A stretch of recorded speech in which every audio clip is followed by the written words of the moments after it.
এদেশের মানুষ ফুটবলকে চায়, আর দর্শক যদি মাঠে না আসে সেই খেলাটা অতটা প্রাণবন্ত হয় না। মাঠটা আমার কাছে মনে হচ্ছে ইটস এ প্রায়োরিটি। যে অবস্থায় আমরা পেয়েছি নিশ্চয়ই আমরা তার থেকে আরও উন্নততর লেভেলে এটাকে নিয়ে যেতে পারব।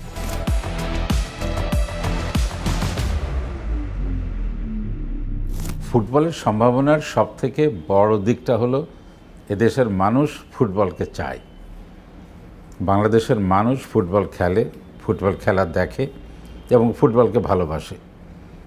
আমার কাছে মনে হয়েছে ফুটবলের ভবিষ্যৎ সম্ভাবনার জন্যে এটাই সবথেকে বড় উপাদান। সেটার সাথে যদি আমরা সংগঠকদেরকে সম্পৃক্ত করতে পারি এবং এই ফুটবলকে এগিয়ে নিতে যারা অন্যান্য stakeholder like football club, football sponsor এবং সরকারের খানিকটা পৃষ্ঠপোষকতা, এগুলোকে সমন্বয় করতে পারলে বাংলাদেশে আমি ফুটবলের একটা খুব ভালো সম্ভাবনা দেখি। সব সময়ের জন্য সমান এটা ছিল না। লাইক 70-80 দশকটা ফুটবলের একটা সময় গিয়েছে।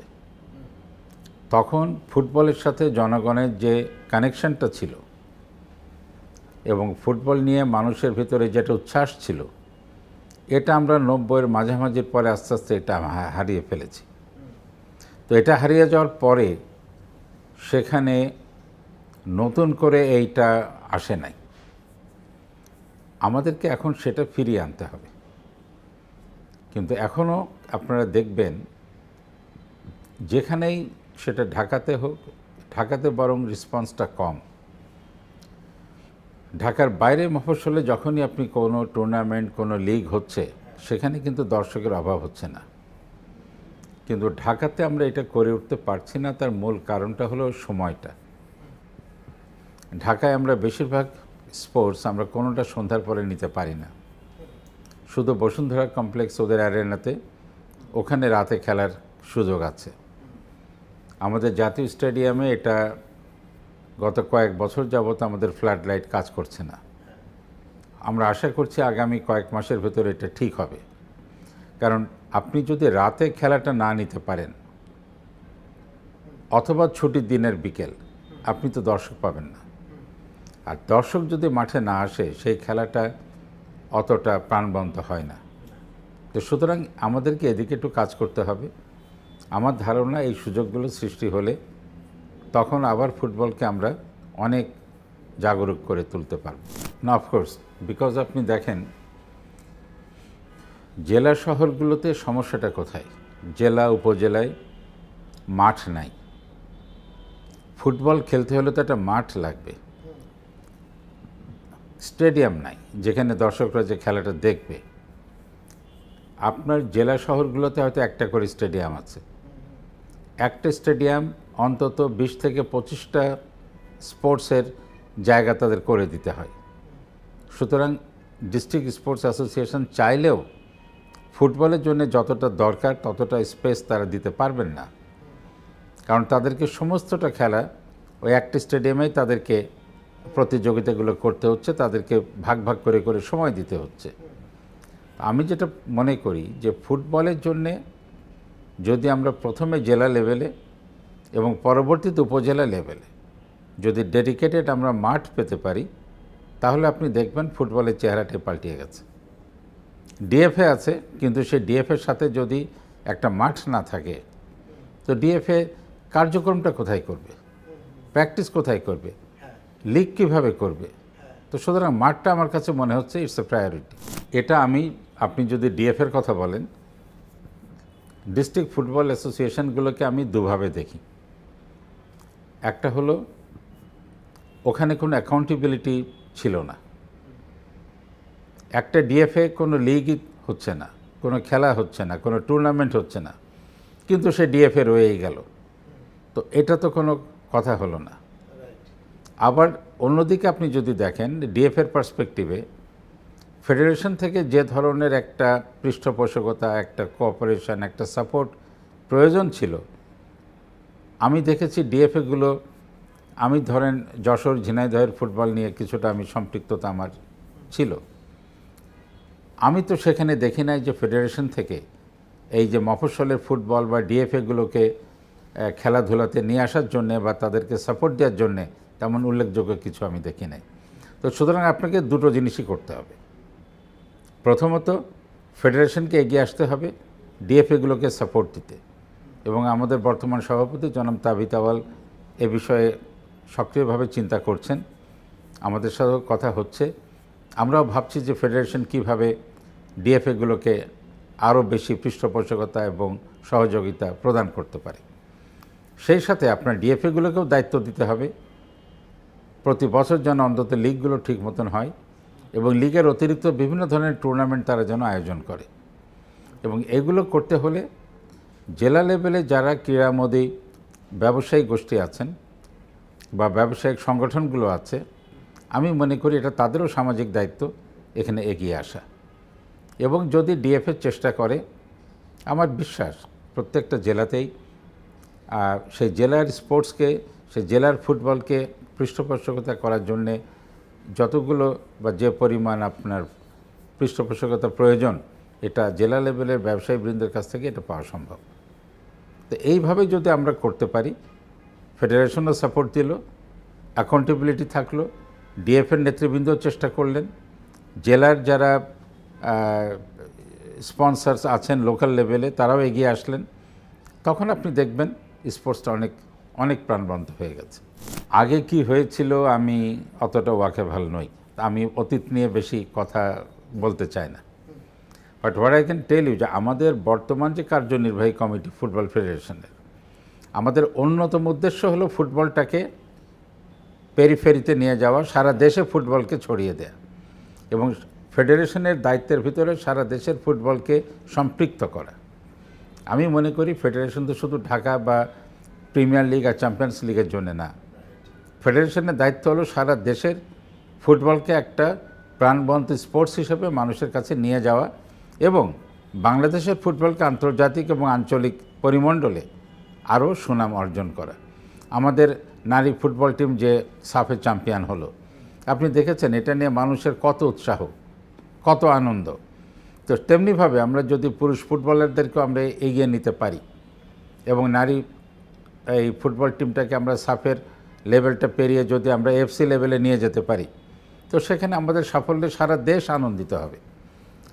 তো সুতরাং আমাদের বর্তমান কমিটির অন্যতম উদ্দেশ্যটা হলো ফুটবলকে জেলা লেভেলে, উপজেলা লেভেলে প্রাণবন্ত করে নিয়ে যাওয়া, এবং সেখানে ফেডারেশন আমরা কাজ করছি। আমাদের কেবলমাত্র মাস দুয়েক হলো কিছু পরিকল্পনা নেওয়া হয়েছে, আগামী কয়েক মাসের ভেতরে আপনার সেগুলোর বাস্তবায়ন এবং প্রতিফলন দেখতে পাবেন। দেখেন, অর্থনৈতিক চাপ তো আছেই, এটা তো আছেই, এবং ফেডারেশনের নির্বাহী কমিটি এবং ফাইন্যান্স কমিটি এটাকে কিভাবে উত্তরণটা ঘটানো যায় সেটা নিয়ে কাজ করছে, এবং আমরা আশাবাদী যে এটা যে অবস্থায় আমরা পেয়েছি, নিশ্চয়ই আমরা তার থেকে আরও উন্নততর লেভেলে এটাকে নিয়ে যেতে পারবো। আসলে মরহুম শামসুল হুদা আমার শ্বশুর হয়েছেন পরে, উনি আমার ফুফা ছিলেন, আমার মেজো ফুফার হাজব্যান্ড। তো যার ফলে ছোটোবেলা থেকে তো আমি ওই বাড়িতে আমার গিয়েছি। আমি ওনাকে দেখতাম, উনি কিন্তু ইন্স্যুরেন্সের, পেশাগতভাবে তিনি ইন্স্যুরেন্সের খুলনা বিভাগীয় ম্যানেজার ছিলেন, পাকিস্তান আমলে মুসলিম ইন্স্যুরেন্সের। So he had a professional occupational life. কিন্তু এর বাইরেও আমি দেখতাম স্টেডিয়াম ছিল ওনার একদম প্রাণের ভেতরে, এবং স্পোর্টস অ্যাথলেটিক্স আপনারা জানেন যে 76 কি 77 সালে যশোরে কিন্তু জাতীয় অ্যাথলেটিক্স হয়েছিল, এবং ওই সময় কিন্তু আন্তঃজেলা ফুটবল হতো, এবং যশোর বাংলাদেশের ভিতরে চ্যাম্পিয়ন ডিস্ট্রিক্ট টিম হয়েছিল। তো ওই সময় আমি দেখতাম যে স্পোর্টস নিয়ে, পার্টিকুলারলি ফুটবলের দিকে ওনার একটা প্রচণ্ড স্পৃহা ছিল এবং খুব ডেডিকেটেড ছিলেন, এটা আমার ভালো লাগতো। এবং ওনার কারণেই কিন্তু আপনি সে সময় দেখবেন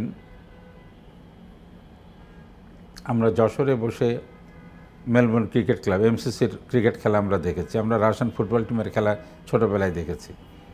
তখন তো যশোর একটা কমিউনিকেশনে এখনকার মতন ছিল না। তো হি ওয়াজ বিহাইন্ড ইট, এবং এটা ওনার ছিল। ওইটা আমার কাছে মনে হয়েছিল যে একটা মানুষের ডেডিকেশন থাকলে হয়তো অনেক কিছু করা যায়, এবং তার প্রতি একটা শ্রদ্ধাবোধ থেকে আমি যশোরের শামসুল হুদা ফুটবল একাডেমিটা আমরা প্রতিষ্ঠা করি সালে। তো সেটা আজকে ক্রমান্বয়ে আমরা খুব ক্ষুদ্র আকারে শুরু করেছিলাম। আল্লাহর রহমতে আপনাদের দোয়ায় এটা এখন একটা ভালো একটা সেটআপে দাঁড়িয়েছে। তো এটাই মূল কারণ এবং সেখান থেকে আমার এই প্রেরণা। ওনার অনেকগুলো ভালো গুণ ছিল। সবথেকে ভালো কথা কি, উনি একটা ভালো মানুষ ছিলেন এবং উনি দল মতের ঊর্ধ্বে উঠে কাজ করতে পারতেন। আমি দেখেছি যে তখন যশোরে ক্রীড়া সাংবাদিকদের ভেতরে ওনাকে নিয়ে যারা সমালোচনামূলক একটা লেখা লিখলেন, উনি কিন্তু কখনো রাগান্বিত হতেন না।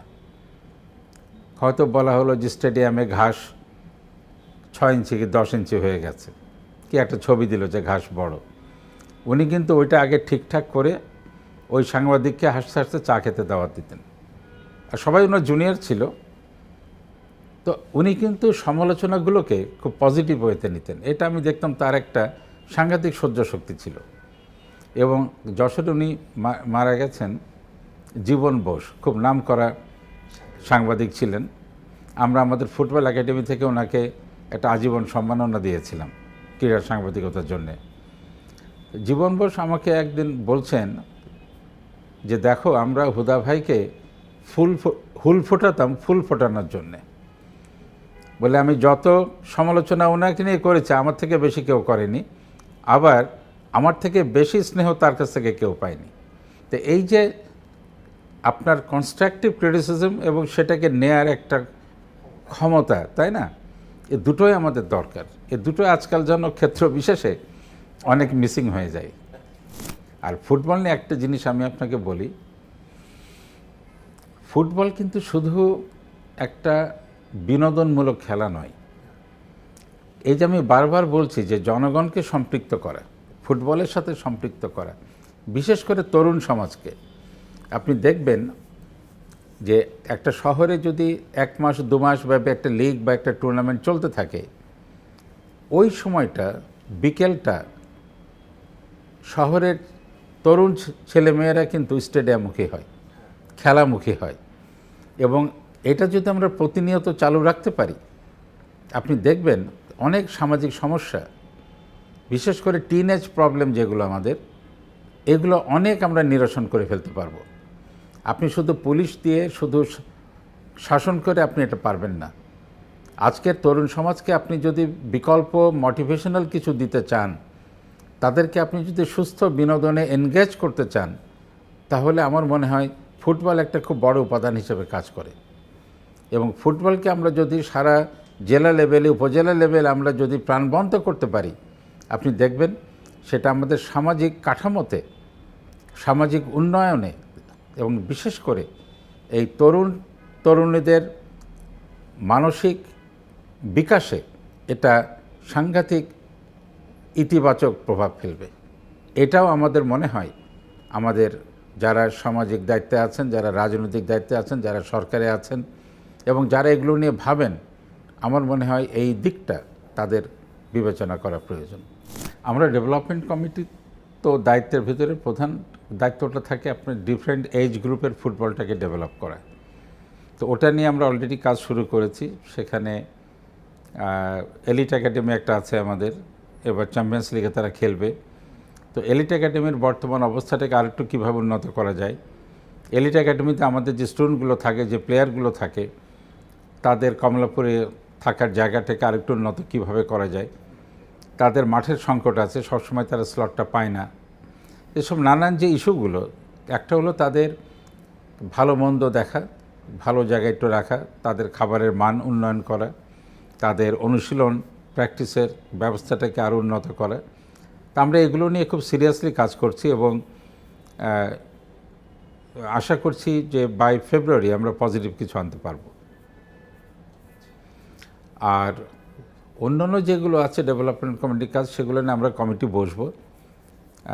ডেভেলপমেন্ট কমিটি বসার পরে আলাপ আলোচনা করে এটা করবেন। আর এটা নিয়ে প্রতিনিয়ত আমরা আমাদের এক্সিকিউটিভ কমিটিতে যারা অন্যান্য সহসভাপতিবৃন্দ আছেন, সভাপতি আছেন, আমরা নিজেদের ভিতরে আলাপ আলোচনা করি। এবং এই কমিটিটা সবথেকে ভালো দিকটা হলো আমরা খুব ইন্টারঅ্যাক্টিভ। অর্থাৎ আমি ডেভেলপমেন্ট কমিটিতে আছি বলে যে শুধু এটা আমারই দায়িত্ব তা নয়। যদি আমাদের এক্সিকিউটিভ কমিটির কোনো সহকর্মী, কোনো সহসভাপতি, কোনো সম্মানিত সদস্যের কোনো পরামর্শ থাকে তারা কিন্তু ভলেন্টারিলি আসছেন কথা বলছেন, আমরা আলোচনা করছি। সো আমার মনে হয় একটা টিমিং আপটা খুব ভালো হচ্ছে, আমাদের টিম ওয়ার্কটা খুব ভালো হচ্ছে। দেখেন, আমাকে যদি ন্যাশনাল টিম নিয়ে মন্তব্য করতে হয়, আমার মনে হয় আমার আরেকটু পরে যে কথা বলা উচিত।